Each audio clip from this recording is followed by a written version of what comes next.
If you are just joining us on Facebook Live, I am with my new friend, Jose. We've only met like once for 6 seconds Right. when I was there doing an interview with Antoine for Memphis. I think that's the Yes, only time we've actually met. that is. But anyway, welcome. And if you do have any questions for Jose, please put them in the Facebook comments and we will get to them. But I'm so glad to see you. I last saw you on stage in Kinky Boots, which was one of the few shows that I've seen this year, and it was a glorious show. It was such a great production. Um, I know that was one of your last shows, other than the recent Recognizing the Arts program that you did at the Duke. You did a dance performance at the Duke Energy Center, and you guys were in the lobby. From what I understand, you were in the lobby because of rain, and so they kind of moved it to the Right. lobby. Was that your first time being back at the building since Kinky Boots? Yes, actually, that was the very first time that I walked back in the building since it had closed. Yeah, So rain. what was that experience like? I think the other night I went to my first live performance, live production in Fayetteville. I went to a show, and honestly, I felt like I was going to cry. I was so emotional. So what was your experience um getting back into that building after this 7 months of no performance? I mean, it's kind of surreal. I drove over there, of course, and I got there early, as I typically do, to stretch and do all of those things. But it didn't hit me until I was walking around the building, like that. I was like, I'm actually going to perform and perform with other artists and be doing art, which, like you said, we haven't been doing live for a very long time, and being in that space. So, of course, going up to the building and going in, it's one thing, but like to actually be in the building and kind of take it all in, it was an amazing feeling. I was so happy to just be performing again and just feeling other energies from other artists and knowing that you know there is hope out there that we will return back to some kind of normalcy and just be able to do the things that we crave and we love. But that's what it was this love. It was like this real serenity of peace, especially as I Mm. stretched and waited, kind of to perform. And then it hit me that, oh wait, we were supposed to perform outside, so now we need to kind of change things to to the inside. Did you have to re-choreograph? Did you have to like reassess because you're changing it from did that Yeah, happen? so that's so interesting. So we got there and we're stretching and everything, and I'm looking around like, okay, so this space is different.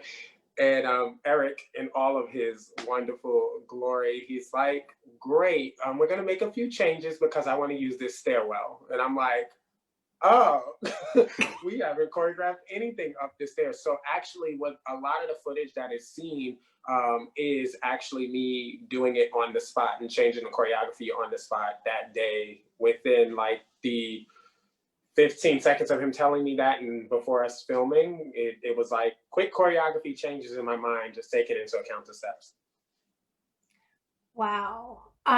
It's a gorgeous performance and it's a really beautiful collaboration between North Carolina Theater and Carolina Ballet. And if you haven't seen it, you can go on either Carolina Ballet or North Carolina Theater's YouTube channel. I'll put the link when I repost this later, and you can see Jose's performance on the stairs of the Duke Energy. Yeah, it was such a good experience, and I think like I was so overwhelmed by just the talent that I was surrounded by. I think the first day, hearing him play and hearing her speak were so amazing, that I don't know where I was at in choreography. I think the first time we did it, he was like, "Let's just go for it," And it was like this moment of just like serenity and peace and really coming into ourselves that we all finished.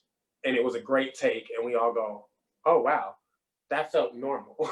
So, you know, it was a great feeling. I really loved the performance. There are so many performers who don't like to watch themselves perform. And as a performer who usually does live performance, you probably don't watch yourself perform.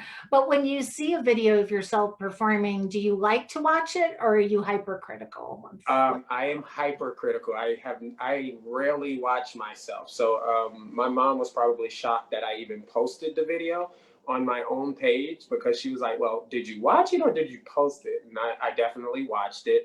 Um, I I still find things even in that performance where I'm like, oh, that could have been this, or that could have been better, or I wish I would have nailed that. But I think overall, as I've gotten older, I've learned to kind of just be like, you know, in that moment of this is what it is. And, you know, people are going to like it, people are not going to like it. But at the end of the day, you know, what we put out there was a beautiful piece of art that we believed in. And I think that's what I'm starting to settle into. So it makes it a little better. Okay, good, because it was beautiful. People on Facebook are saying it was a beautiful performance. So we're as your audience, we're telling you it was beautiful. It was a Thank beautiful you. I performance. appreciate Made me that. miss made me miss the theater. Made me Yeah, miss the building, being there. right. I read, and we talked about before we went on camera, that your first show was Once on This Island. We were talking Yes. about seeing the revival, which was gorgeous. So how old were you? Tell me about that experience. How did you come to do that show? Ooh, I was in high school. So I want to say I was a sophomore in high school at the time. And I played sports throughout high school. I was like an academic nerd. I played sports and uh, you know, honor society, etc. And one day, one of my friends, one of my good friends at the time, Arnold, was doing a lot of shows, and he was like, "Hey, you should be an Imagineer." And I was like, "I have no clue what that is." And he was like, "You should audition for this show." So I went and auditioned. It turned out to be one of the best things that I could have done in school. It changed my life in a way because it gave me this other side of just theater and dance, and actually made me realize that I was a really good dancer on top of everything.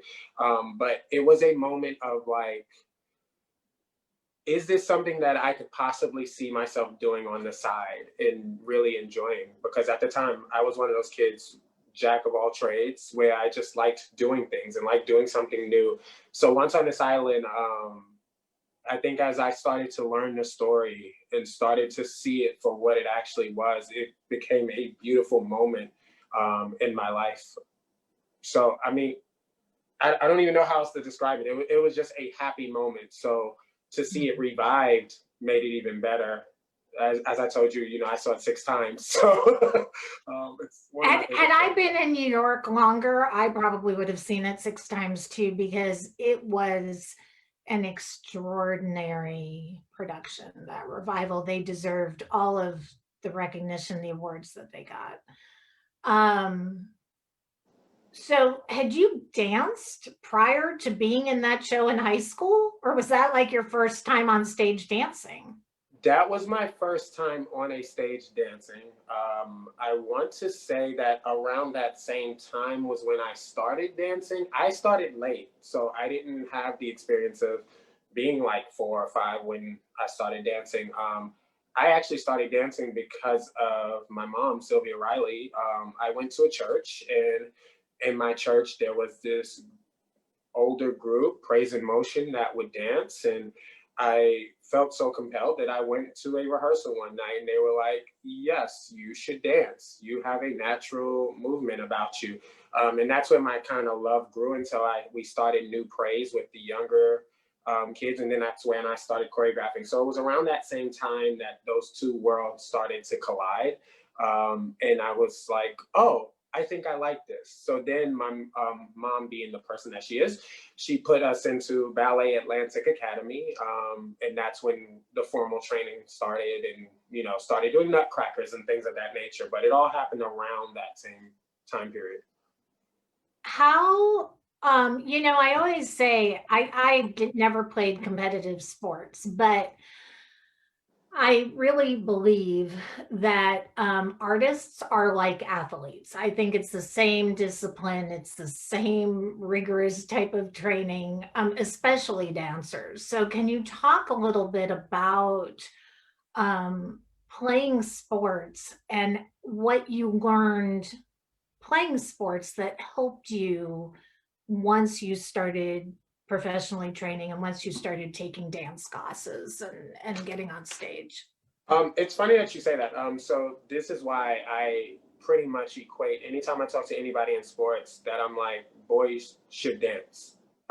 So for me, it's the dedication to your sport. It's learning all the ins and outs of it and knowing that at the end of the day, you have to be better than yourself. You know, so often we compare ourselves to other people and we want to be the best person on the basketball court or on the tennis court.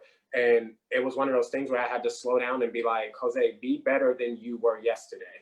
Learn more than you did in the past. And I took those same things into dance. Like, it's very easy to get caught up in the dance world of like, I'm in competition with other people, or I need to do more turns, more pirouettes, or I need to jump higher. And it's when you start to realize like you can only do as much as you allow yourself to do. Like you do the work, and that's where it comes from. I think one of the major things that sports, you know, taught me, like I said, my two favorite sports I've ever played in life was basketball and tennis. Basketball, I had a team all the time. You know, it's 5 of us on the court, and then there's even more of us sitting on the bench. And at any time, it's like this interchangeable moment where I have no clue why I'm getting so many texts right now. But there's like this interchangeable moment where you know, you have all of these people on your side. But then on tennis, I played a lot of singles. You know, I was first or second singles the entire time in high school. And it's like, it's only you. And you have to learn how to navigate that. You have to pick yourself up. Like, nobody's gonna be there to pick you up. And yes, your team might be over there, but at that time you can't talk to your team, and you have to find a way to like push through those moments. So I equate the same thing to theater and dance. It's like when I'm in the dance studio, I'm challenging myself. And when I'm at the bar, I have to push myself and say to myself, you know, it is you in this moment. You can do this. Like, push through. It may be hard. There may be some techniques and things that you're not able to do, but you have to like know that that's what you've trained for. These are the things, these are the moments that will define what you're going to be able to do. And so often we look at the future and we're like, I have this goal in my head. No, forget the goal for a minute and talk about the now. Be present in this moment and understand that like, it's about these moments that you're creating in time. Slow down, have these moments, and really learn that this is what you're going to appreciate later on, even if those goals never happen. It's the process. And, you know, and again, sports, dance, theater, everything, I've always learned to appreciate the process and really just take as much as I can from it. And I think as an observer, as a journalist, as a reporter, I feel like this period of COVID and artists trying to recreate and reimagine how they tell stories, whether it's on Zoom or whether it's on podcasts or whatever the medium that they're doing, I feel like artists are really getting back in touch with the process because Yes. that's what this period of time is all about. I absolutely agree. Do you feel that way? I do. I agree. So one of the first things that happened when everything started going down was this immediate thought of what do we do? What do we do? What do we do? And that's, like you said, that's when I was reminded of it's a process. Like, it's learning how to do the things that you know that you can do. And it's very easy to get caught up in everything that's going on. And if that's okay too, like have your moment. Like no one should put a timeline on how long, you know, you may feel a certain type of way. But at the end of the day, bring yourself back to that moment of what gives you joy, what makes you happy, what makes you process your art, what makes you bring the best out of yourself. And I had to realize that's the process. So as we started to go through, you know, COVID and think about like, how do I reach my students? How do I, you know, perform my art? It comes down to the process and saying, what is it that I want to achieve and how will I get there? Again, slow down. That's one of the things that I always have to tell myself, because sometimes I can get ahead of myself and I want to see the big picture, the big product. But the more that I slow down, the more that I realize it, you know, it is the process. So I think a lot of people are figuring out now that so many talents and things that they love that they did, they hid those away because they were at the goal, or they were doing the things that, you know, you do every day. It becomes a routine. But now that you can't do that routine, what do you have left? It's the process. It's pulling these things back out of the box that you know, tucked away or you forgot about. And that's what I've been enjoying, is being able to say, what are some things that I used to love to do that I can now reintroduce? Or what are some things that can give me a fresh perspective on, you know, what can be done in the arts at this time? Absolutely. And I think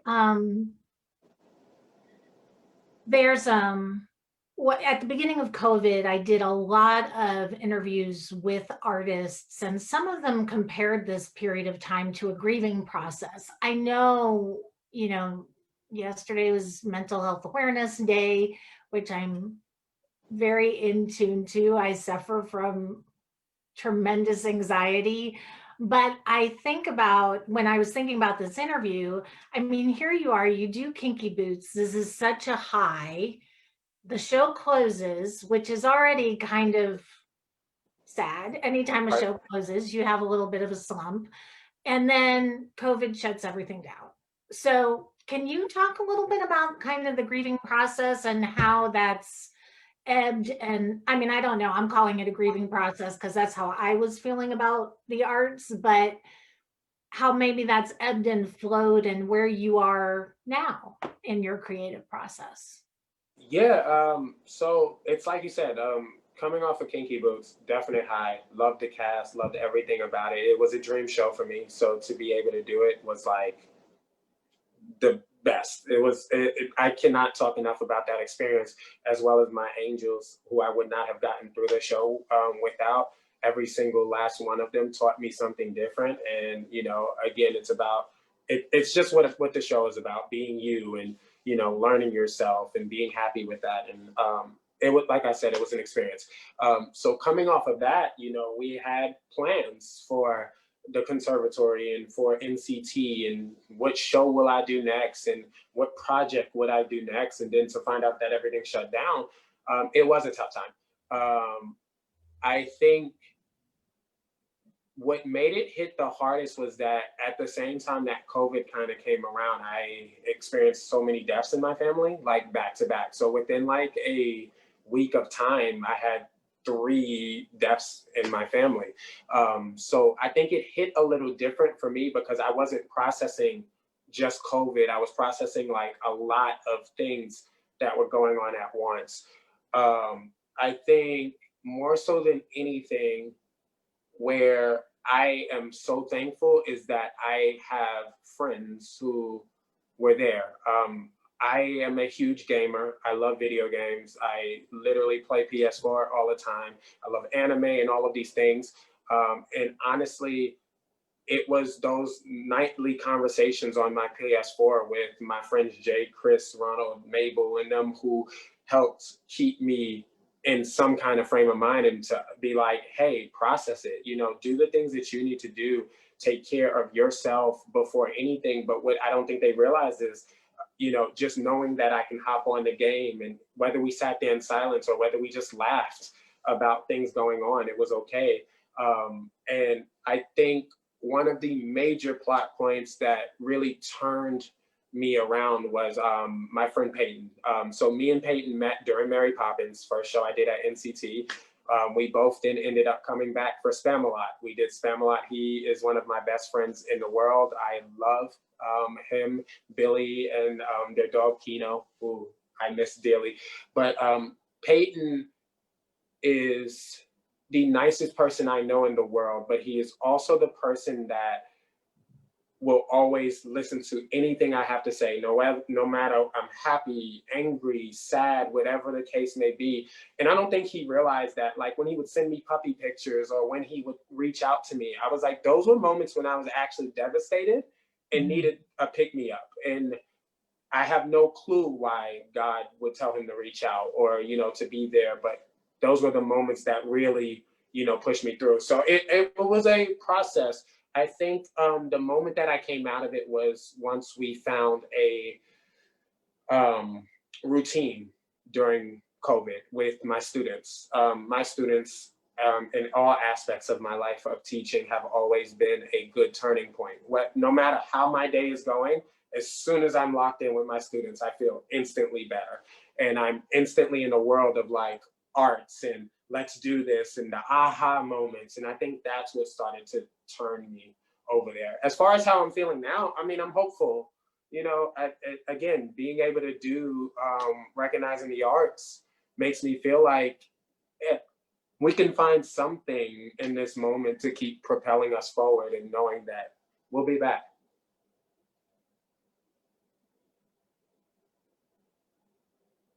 Absolutely. I'm sorry, I put myself on mute because I had to grab a cough drop. Absolutely. I think we will be Mac. And how glorious will it be when it does come back? I have a friend who went to the West End today to see Songs for a New World, and she saw one other show. And she said before the curtain went up, the round of applause was huge. It went on for multiple minutes. So I think that's what we'll see when we get back to it for sure. I want to kind of pick up on something that you said. I think my son took classes at North Carolina Theatre Conservatory, and I think that the arts and arts education is pivotal for all kids. I think all kids should have access to arts education. And he loved dance, but when he was about 15 years old, he stopped dancing, and I think he was feeling a lot of stigma. So can you talk about some of the obstacles you faced being a dancer and what your students face, your male students, and what benefits dance has for boys? What would you say to those young boys wanting to be dancers? I would say it's a tough road. People are going to try and pick on you. People are going to ask you why you're even, doing that. There's always the question of, is that an actual career path? And I'm here to tell you, not only did it make me a better person, it taught me at a very young age how to deal with tough situations. I'm not going to sit here and say that it's an easy road, because to even have to explain to my sports friends why I was dancing was already hard enough. And to know that somewhere in the back of their mind, they thought that I was less of a man or less of a male than they were. But what would convince me of it was like, it goes back to, it's the dedication. I'm just as dedicated to dance as you are to sports or you are to whatever you choose to do. And that doesn't make me less of a person. Actually, it makes me a person who wants to explore different avenues that aren't always necessarily what I'm taught to be, to do. I think that's why, as I start to think about reasons why I chose to dance, I didn't choose it because I was like, I want to go against the path. I chose it because I loved to do it, because it made me feel free on the inside. It made me, want to explore and really challenge myself to be creative. So I tell all my students, like, if you are picking things that you want to do in life based on others and what they feel about you, then you're doing yourself a disservice, because you're never going to find the things that you love. You're never going to find what's going to push you to be a better person. And you're stunting your own growth. I can't even explain how much I've learned from other dancers, from my teachers, from teaching. All, there's so many things, because when you're being creative, you're allowing people into your mind, into your space, and you're having direct conversations even when you are not speaking words. And there's something so powerful about having a duet, or dancing in an ensemble, or just dancing a solo piece and being present in that moment and allowing your body to take over and to transcend time in and of itself. That I can't even explain. It's a special moment.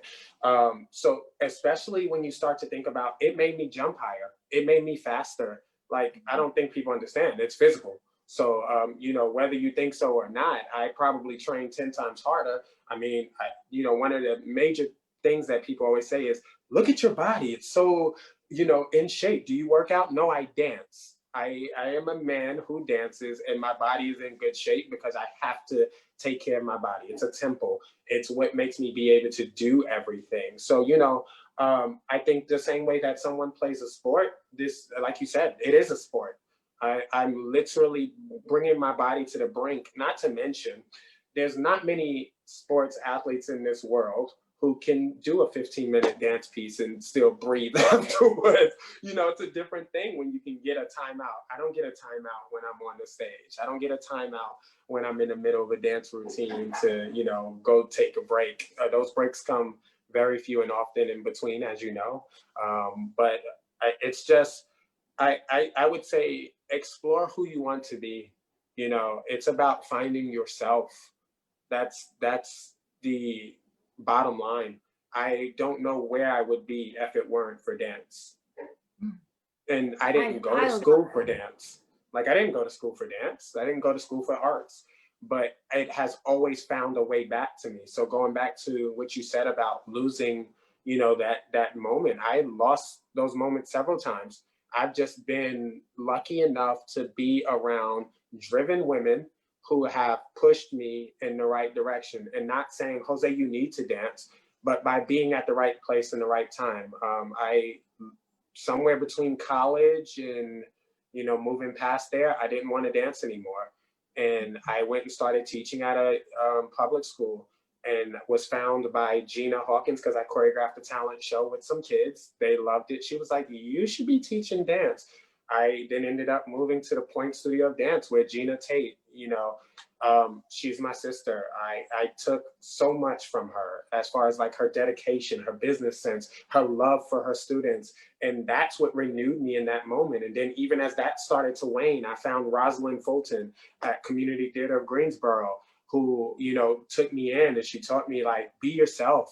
Learn how to be the hardest working person in the room, and, become this triple threat. And as I went from just being a dancer, she gave me those extra things that made me get more into acting, made me get more into the music, into a full show, and to feel like I can do the things that I can do. So, again, even when you feel like you won't have those things, it will come back to shock you, and remind you of what makes you happy. People freak out when I get religious, so please don't freak out on me on Facebook. But I do think no matter what God or spiritual figure you believe in, that entity intervenes when they have to. they put the people in your life. Right. Whoever that entity is for you, whatever your faith is, I do believe that. For sure. No, and I agree. We can't go through life thinking that. I mean, I do believe that everything happens for a reason. It's my favorite thing to say. It's always been a phrase in my mind, in my life, and I have no doubt in my mind that, again, I wouldn't be where I was if I didn't have something intervene at major points in my life. You've talked about the discipline and the process, the creative process of dancing. Um, we talk a lot. If you haven't tuned into our Do on Stage in the last 3 months, we talk about race and racism a lot. Do you feel that being a Black performer, a Black dancer, that you have to work that much harder than your white counterparts? Absolutely. I felt like that throughout my entire life. I've never been handed anything. I've always felt like I didn't have a place in those rooms. Um, Especially if we're talking, even in sports, like, yes, we're good, but I play tennis. There's not many Black tennis players in the world. And even in those moments when we would go to games, they'd be like, wait, your first singles? Yeah, I'm ranked in the country. Like, yeah. So, I think one of the major things, and this kind of goes back to the whole Mary Poppins situation.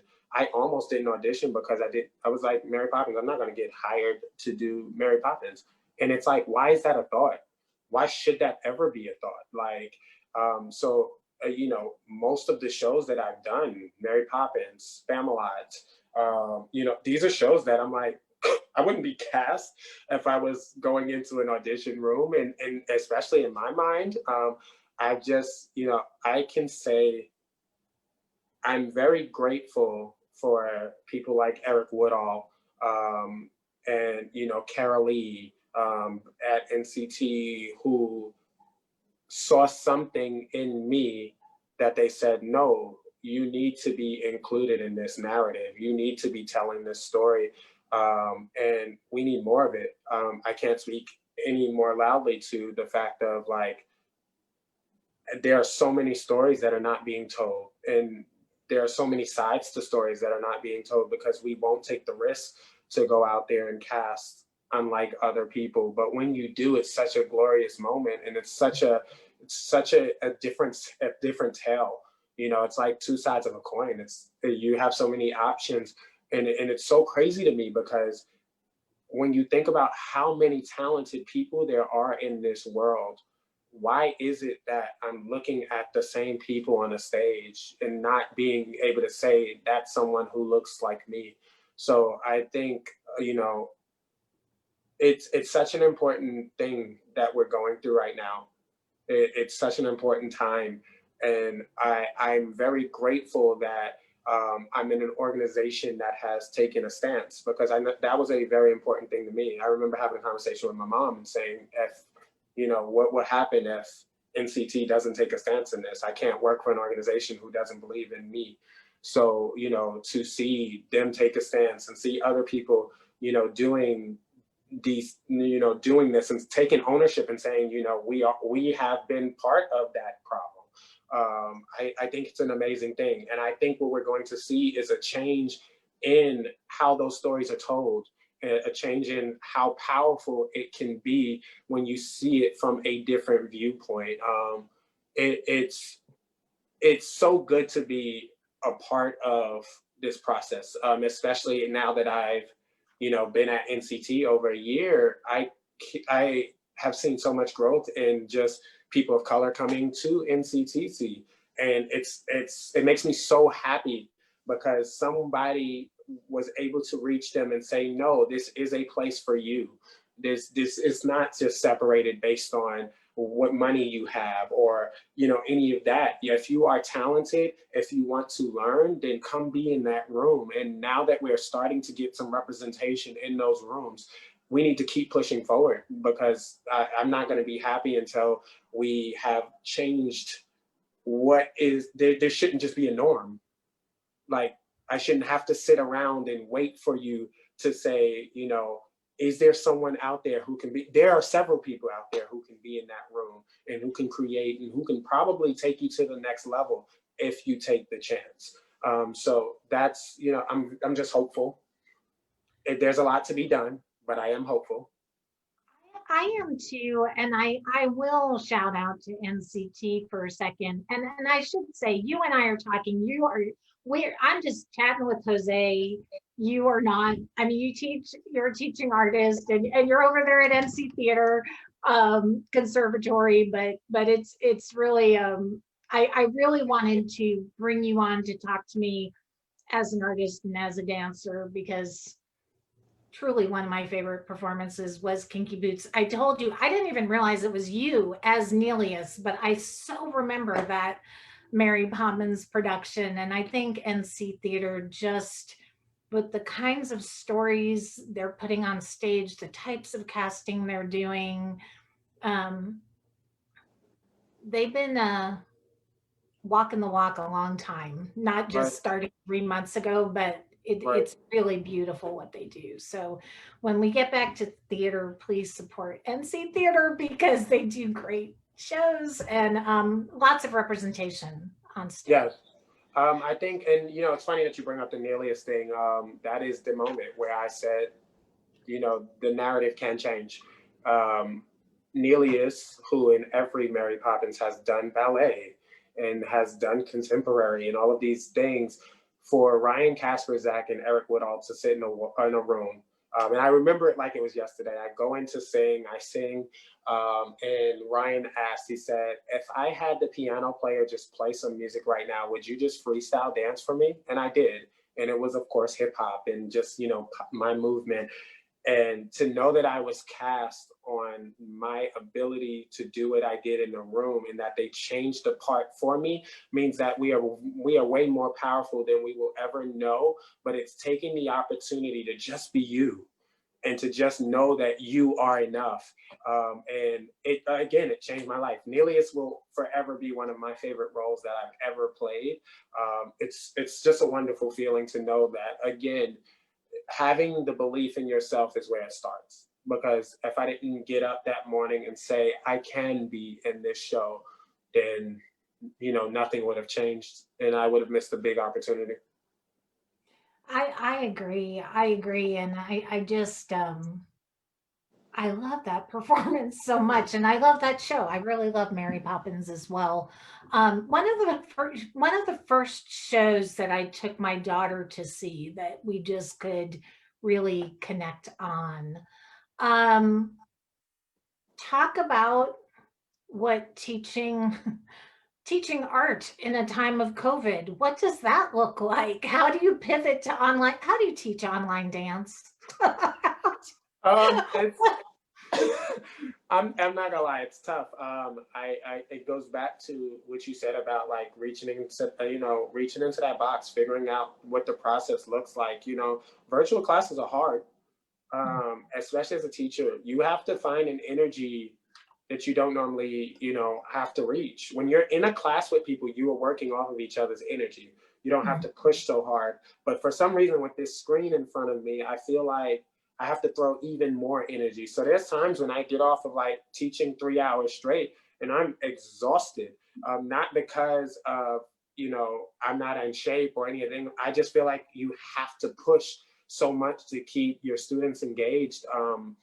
You learn that there's one of the things that I learned is it's a lot of one-on-one. And what I mean by that is trying to be able to reach each child individually based on the way that they learn the best. And I, even on a virtual platform, I still try to incorporate that because, again, some people are visual learners. Some need to try and learn it beforehand. So, it's been a streamline of sending videos early, doing the extra work. It's not something that I have to do, but I'm like, no, for my students who need to know and see what we need to do ahead of time, let me send them a video. For, teaching live, giving feedback. I tell the students, email me any time of the day. If you want feedback on your art, on something that we learned, if you have questions, I will always take time for my students to make sure that they get that feedback because they're already going through a lot, dealing with their own, issues and, knowing that they're not in school with each other and all of this. So a lot of teaching virtually is the understanding of, we're all in different situations. And if I could have some empathy towards what you're feeling and try to help you, feel better about the process, then let's do it. being there will always be my number one thing during this time. There are some days when I just get on the chat and the first 15 minutes is just a check-in of, how are you? How are each of you feeling? You know, I think that's sometimes more important than jumping straight into a dance. But, you know, it's funny moments too, because as you talk about like teaching virtually, I just think about like, not, you know, it's meeting them where they are. So like you have people dancing in front of their beds and dancing on the side of a couch. Some people are in dance, you know, studios in their house. And it's so funny because you're like, I can't even see your feet. Are you pointing? Like, what are your arms doing right now in this moment? Because they don't know how close they are to the camera. So again, it's finding ways to stay encouraging, but still trying to get that technique in there. So, you know, sending them videos and saying, you know, do this on your own time, do this in your leisure. Send me videos of things that you're doing, you know, so that we can get that correction going. But it's, you know, being creative. Trying to stay in that moment. But again, I think the main thing at this time is to make sure that everyone on the call is okay and pushing in the same direction, just being there. Misha says that you've done a great job teaching virtually and you give great feedback and you really take the time to give feedback. So you have a whole fan club here. Please read the comments when we are off the air, so you can Okay. see you have a whole fan club here. And Renita says socio-emotional check-ins are so important during these times, and I think for children especially, I'm very worried about our young people. I have 2 young people living in my house. This is an emotional time for them. They Absolutely. Yeah. Absolutely. And I, you know, there's two sides to the coin, because as a teacher, I'm like, they are learning so much that I didn't have. They're learning how to do video submissions. They're learning how to tape. They're learning how to, you know, do all of these processes that are going to help them when they get down to auditions and all of that. And they may not see that now, but they are. They're learning all of these things. But in that same moment, I would be like beside myself if the first thing I thought about was, I need you to learn this 8 count over, I'm looking at my student who is not my normal student. They're not in their normal mindset. And if I can't take a minute to do a check-in and say, at least tell me how you feel. We don't have to talk through it at this moment. You don't have to talk to me at all about it. But I want you to know that I care. I want you to know that I'm here for you. I want you to know that it's not just you in your room by yourself going through this. Even if you, let's be very clear. Some students talk more to us as their teachers than they talk to their parents. So I would be beside myself if I wasn't taking an opportunity to let them know that I'm there for them. And, you know, of course there's a line, but I, you know, especially during COVID, it's like, if you need any assistance, like, let me know, because we're all going through, but we're all also going to get through this together. You know, your emotions are valid. Don't let anyone tell you how long you should grieve. Don't let anyone tell you how you should cope with it, because we're all different. So people cope differently. So if that means writing for you, if that means going into a room and just having a good cry, if that means going into a room and having to scream, do what you have to do, but then collect yourself and figure out what that next step is. Do I need to talk with someone? Do I need to, you know, talk to my best friend? Do I need to go on a walk? You know, do whatever it takes. I have students where I'm like, if you're not feeling this class today, just watch it. I will send you the video. You can learn this 8 count later. You can learn this dance later, but do whatever you need to do in those moments to keep yourself going, because there is a light at the end of the tunnel, and it may not seem like it, but there is, and we will get there. So, you know, I just want to make sure that we're all going to arrive there together. We're not leaving anybody behind. Like, let's push forward. Let's keep moving forward. NC Theater is a pre-professional training program, as you mentioned. My daughter is starting to fill out college applications as we speak. She's not going to go into the performing arts, but it's that time to start filling out applications, and audition season is also approaching.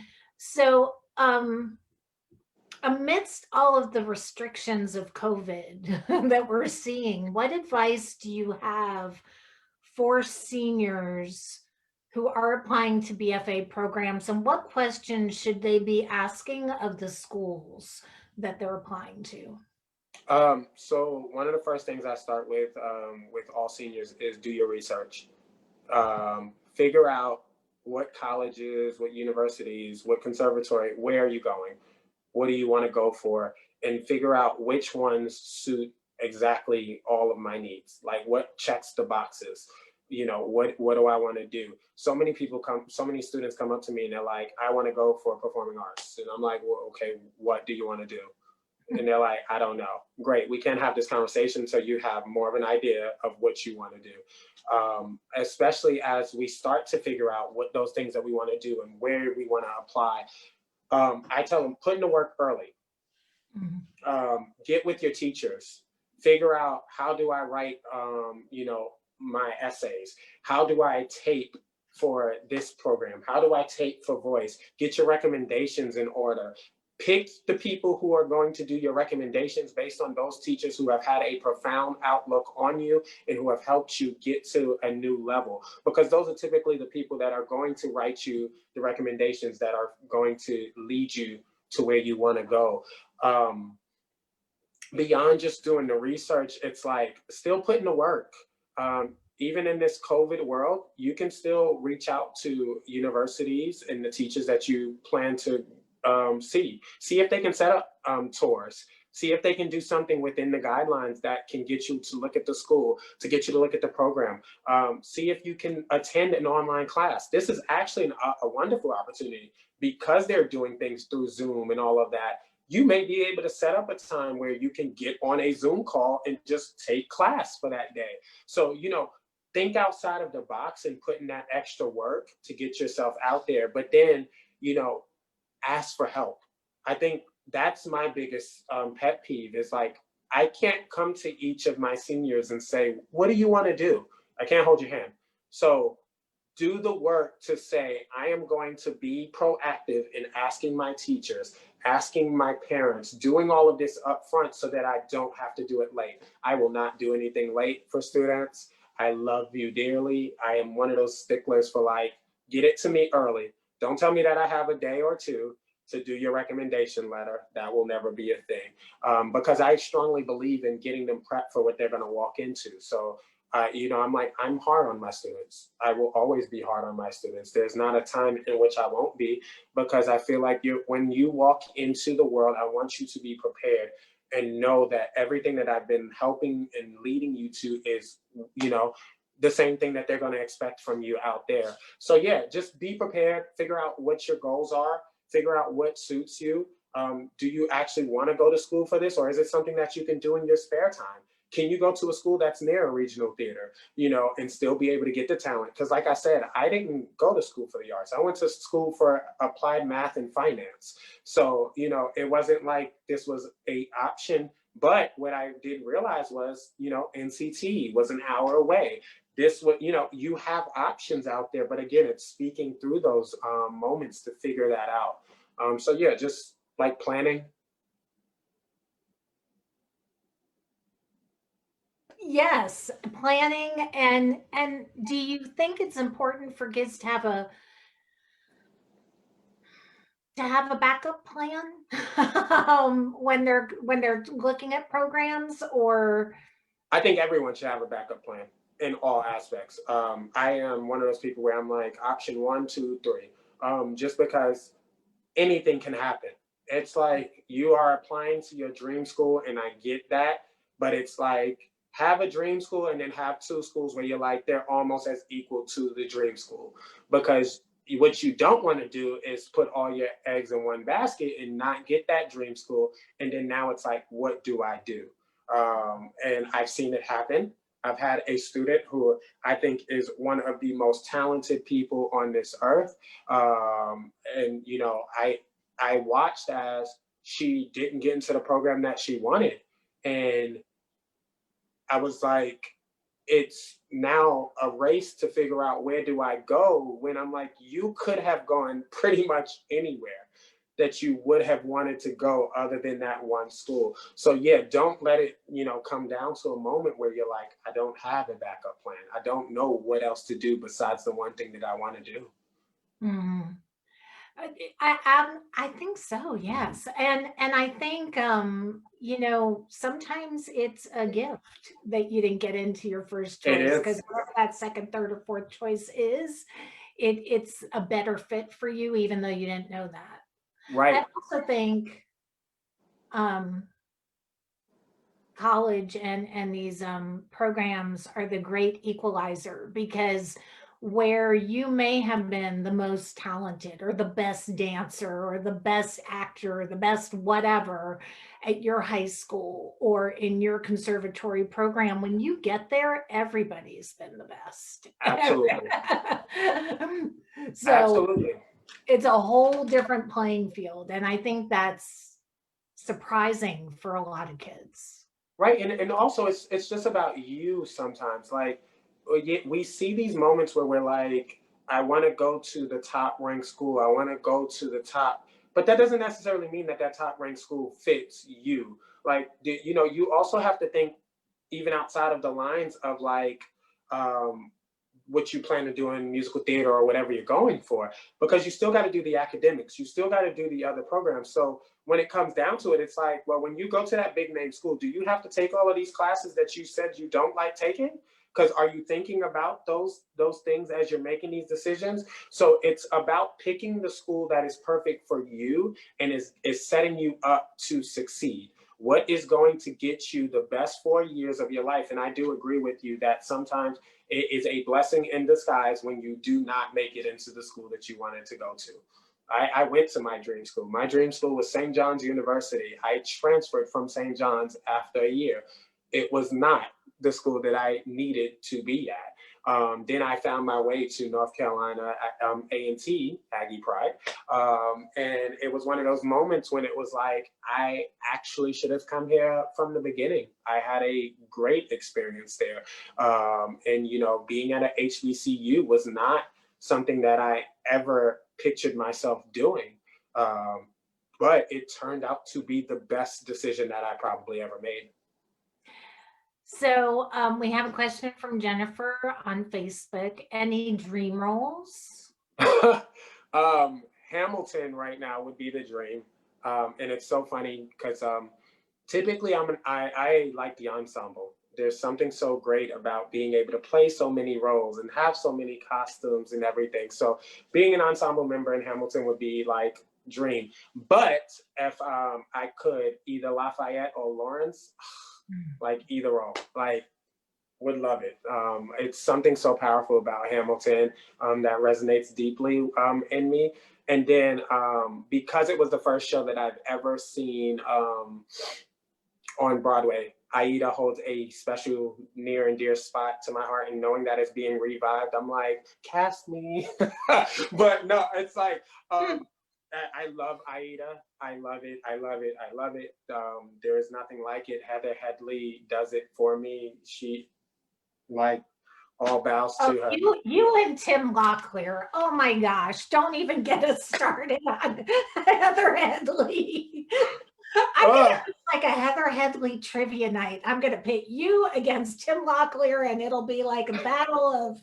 I love her. There's something, and she's just a sweet spirit. But I have a few of those like Broadway artists who I have connections with. So like Cara Lindsay is like I can't even explain it. There's something so powerful about the moments when we do get back up. She was my Mary Poppins.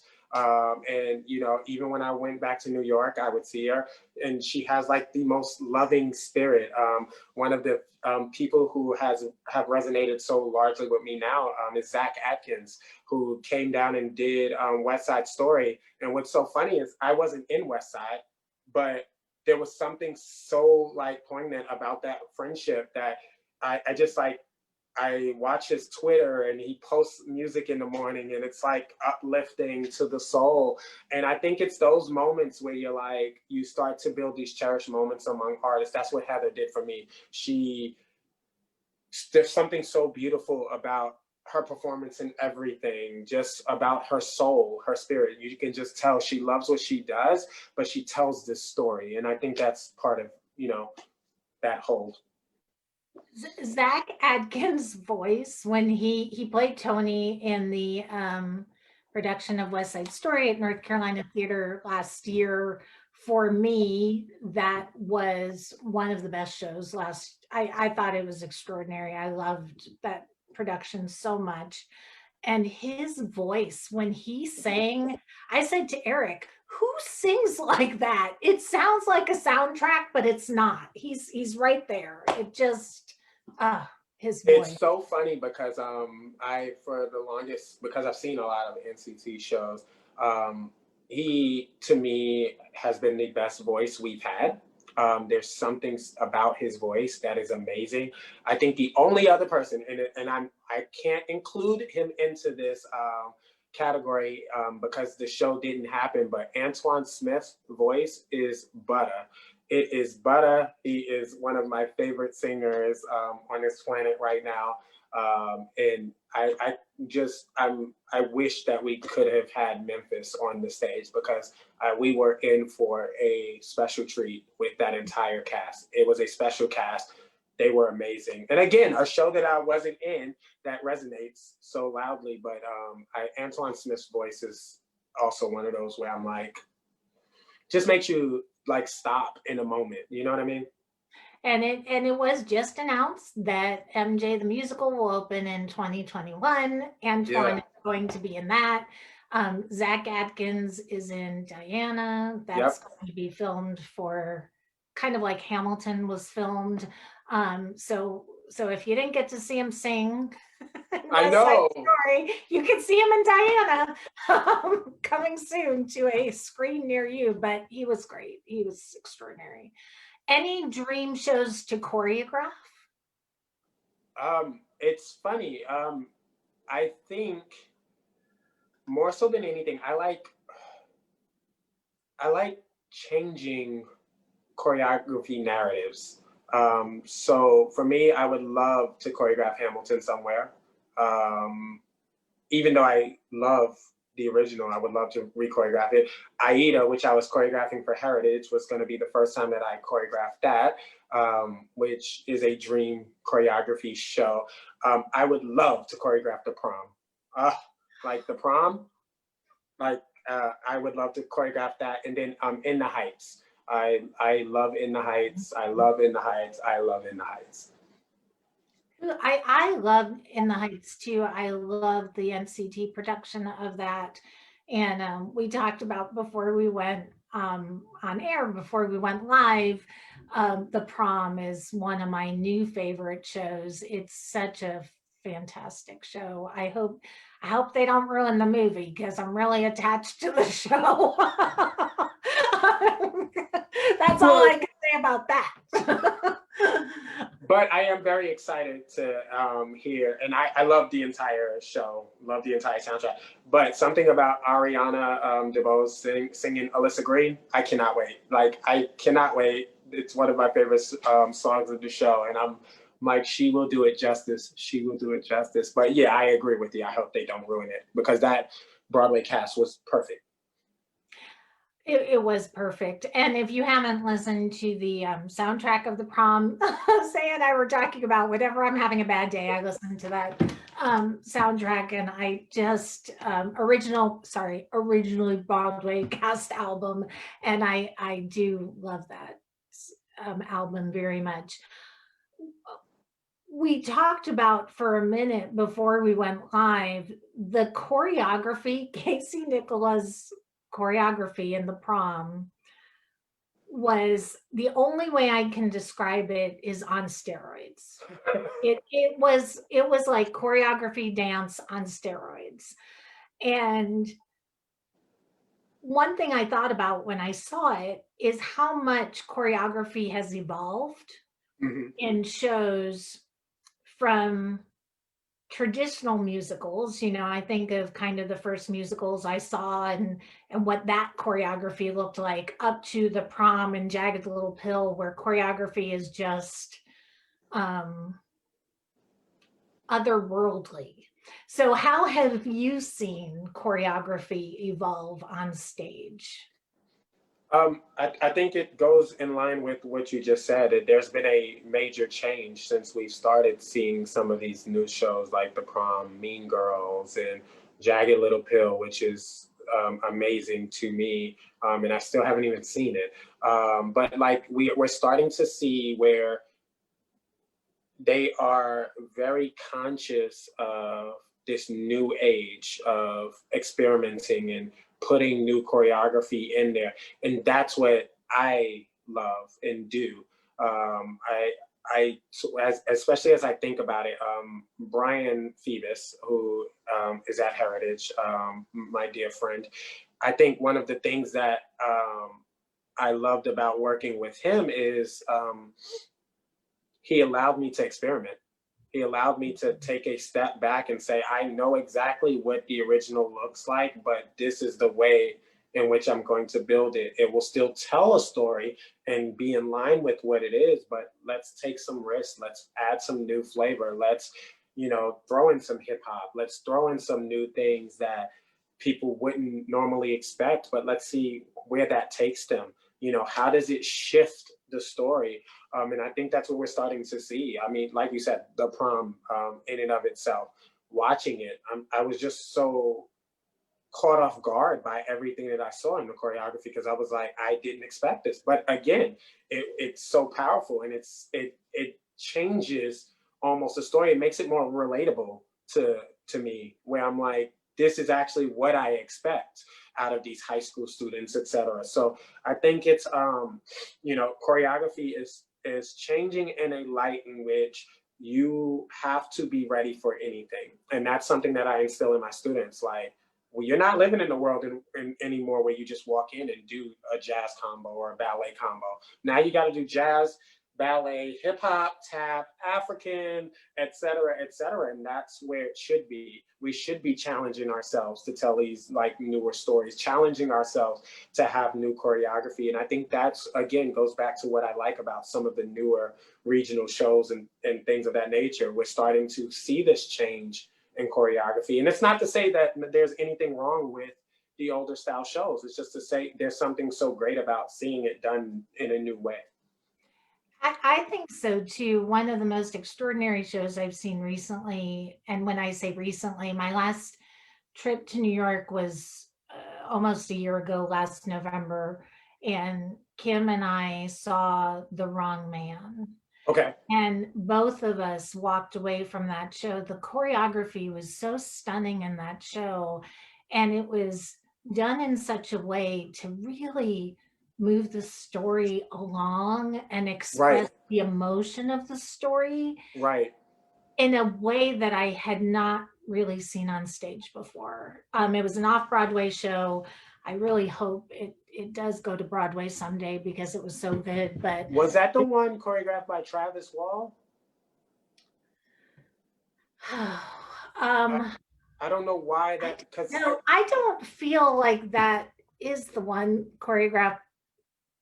I could be wrong. I will look it up to see who did the okay. choreography. Joshua Henry and Sierra Renee were in that show, and Okay. it was extraordinary. But I don't know who choreographed it. But it Gotcha. was fantastic. Okay. Okay, so what's on your pandemic playlist? um, I actually, so it's funny. I listen to Broadway shows all the time. Right now, Jagged Little Pill has been in heavy rotation. The Prom, as we talked about. I listen to Hamilton. I watch Hamilton at least once a week. I am one of those people where I then always throw in like an older show. So like Wicked, Aida. Um, I love Songs for a New World. So like it really just depends on what my mood is, will typically dictate what my playlist is. But that's like the typical like thing. And then if I'm listening to anything other than Broadway, I'm very simple. I like pop music and music that just makes you feel happy. But I do listen to like a lot of old school. So like Love is a Battlefield and um, Holding Out for a Hero and stuff like that. Songs like that that make me just feel good and make me want to dance. So things like that. Allison just said on Facebook, Travis Wall did The Wrong Man choreography. So yes, that is the show. Awesome. It's off Thank Broadway. you. It was at MC Theater. It was so good. So good. Yeah, that when you said it, it triggered because I was like, oh, that I think that's the show I wanted to see, and I only knew about it because I specifically love Travis Wall, one of my favorite dancers in the entire world, and that's where the correlation came in. So thank you. It was fantastic. Well, I have enjoyed this hour so much. It makes me want to take a dance class. I told you I'm really a terrible dancer, but I do like to dance. And I did take a Broadway dance class this week, which was ridiculous, but I want someone to do a Broadway cardio class. Hint, hint, NC Theatre. So a Broadway cardio class for grown-ups. I hope that you're hearing this. It didn't come from my mouth, but I would love to do it. Anyway, but thank you so much for this, and I hope to see you on stage soon or at the conservatory. I miss the theater people, so I just can't wait. Please wear masks so we can get back to it. Yes, and honestly, thank you for inviting me to have the conversation with. I think when you reached out, I like literally dropped my phone because I enjoy actually watching the RDU on stage, videos, etc. And I've always been like, oh, I want to be part of it. I want to interview someone, or I want to be on it. So when you reached out, I was like, oh, wow, this is cool. So thank you. You're just a light. One of the sweetest people that I can probably imagine ever talking to. This felt like we were just literally sitting here having coffee, but thank you. But please, when this is over and we can all gather safely, can we have coffee? Because please, because like you said, we've only met for like 6 seconds. So I would love to sit down and actually, enjoy our company. But yes, absolutely. Thank you so much for having me. Oh, Edith, she's in too for the Broadway cardio class. That's 2 people. How many people do we need for a class? Okay. I don't know. We're going to figure this out because I feel like this needs to be a thing. I feel like once we get up to like 5 or 6, it should happen. Let's start a poll. Okay. So if you're on Facebook and you're a grown-up and you want to take a Broadway cardio class, let's get the momentum going. Thank you so much, Jose. I really appreciate this. I hope to see you soon. Please stay safe and healthy so you can continue being shining light for your students.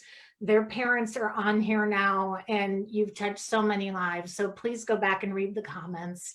And thank you all for joining us. We have an incredible week on RDU on stage this week. Tomorrow I will be, so when my son took classes at NC Theatre, he took dance and he took acting, and Estes Tarver was his favorite acting teacher. And so Estes will be with me tomorrow with his beautiful wife, Carrie Marshall. Tuesday, we're going to talk ghosts with Alex Mazzio because it's spooky season, so we can't do spooky season without talking about ghosts. And Wednesday, talking about Hamilton. I will be with Fergie Philippe, who was in Ragtime at Playmakers last year and went from Ragtime to the Broadway production of Hamilton, playing Hercules Mulligan. So anyway, please join us the rest of the week. Thank you, Jose. If you tuned in late, this will live on Facebook so you can watch from the beginning. And just stay safe and healthy, everybody. Yes. Thank you. All right, thank you. Bye-bye.